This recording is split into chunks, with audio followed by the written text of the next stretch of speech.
भक्तिमय होई उठिछि पूरा अंचल।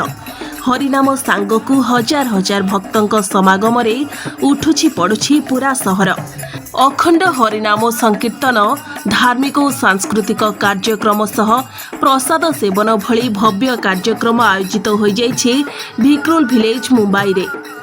ଏହି କାର୍ଯ୍ୟକ୍ରମ ଶ୍ରୀ ଜଗନ୍ନାଥ ମିତ୍ର ମଣ୍ଡଳ ଦ୍ୱାରା ଆୟୋଜିତ ହୋଇଥିବା ବେଳେ ଏହା 3 ଦିନ ଧରି ଚାଲିଛି। ଗତ 24 ତାରିଖରୁ ଆରମ୍ଭ ହୋଇଥିବା ଏହି କାର୍ଯ୍ୟକ୍ରମର ଆଜି ସମାପନ ଦିବସ। ଏହି କାର୍ଯ୍ୟକ୍ରମ ଦୀର୍ଘ 25 ବର୍ଷରୁ ଊର୍ଦ୍ଧ୍ୱ ସମୟ ଧରି ପ୍ରତିବର୍ଷ ଅନେକ ଆଡମ୍ବରରେ ପାଳନ ହୋଇଆସୁଛି। ଏହି କାର୍ଯ୍ୟକ୍ରମରେ ମୁମ୍ବାଇ ସହ ଆଖପାଖ ଯଥା ଥାणे, ମୀରା ରୋଡ୍, କଲ୍ୟାଣ, ବିରାଜ, बदलापुर एपरी अंचलरू अनेक प्रवासी ओडिया भाई भौणी माने कार्यक्रम जोगदे निजको हरिनाम संकीर्तन रे नियोजित करथिले। सभापति भास्कर पंडा एवं सचिव नारायण स्वाई, रामकृष्ण दलाई, कृष्ण प्रधान कार्यक्रम को संयोजना करथिले।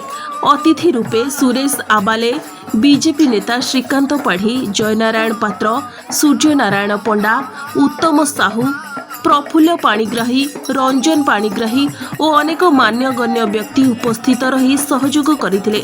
एहिभଳି कार्यक्रम करी परिवेश को भक्तिमय करबा सह लोकंक मनरे हिंदू धर्मर जागरण करबा पाई लोकमाने अनुष्ठान को अनेक प्रशंसा करबा सहित कार्यक्रम रे जोग देई जीवन धन्य होई गला बोली कहिसंती।